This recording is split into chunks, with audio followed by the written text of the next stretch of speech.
২৬-এর গণঅভ্যুত্থানের আগে আমরা এই দলকে কখনোই রাজপথে আমরা দেখি নাই।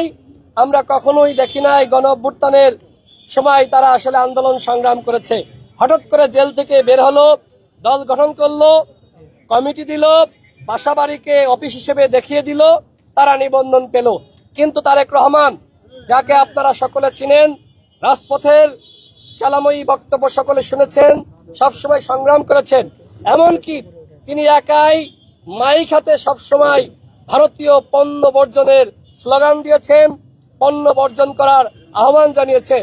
এই গণঅভ্যুত্থানের সময় তারেক রহমান কিভাবে বিজিবির ট্যাঙ্কের সামনে দাঁড়িয়ে গিয়েছিল, কিভাবে বাঁশের লাঠি হাতে দেশের জনগণকে নেমে আসার আহ্বান জানিয়েছিল। এরপরে তাকে গ্রেপ্তার করা হয়, তাকে রিমান্ডে নির্যাতন করা হয়। আজকে তারেক রহমানের দলকে নিবন্ধন দেওয়া হয়নি। তারেক রহমান ভাই এখানে অনশন করছেন। তার সাথে সংহতি জানানোর জন্য আমার ব্যক্তিগত জায়গা থেকে তার প্রতি আমার যে শ্রদ্ধা, তার সংগ্রামের প্রতি আমার যে সহমর্মিত ভালোবাসা, সেই জায়গা থেকে আমি সংহতি জানানোর জন্য এসেছি।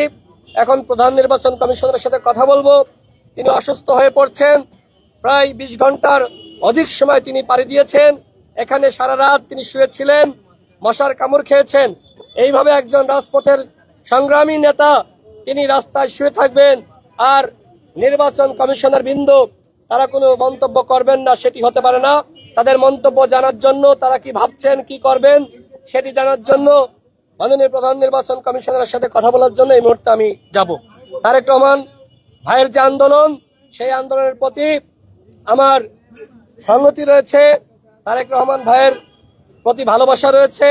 আমি মনে করি তারেক রহমান ভাই যে আন্দোলন করছে, এই আন্দোলন যৌক্তিক আন্দোলন এবং তার দল আমজনতার দলকে অবশ্যই নিবন্ধন দিতে হবে। ধন্যবাদ।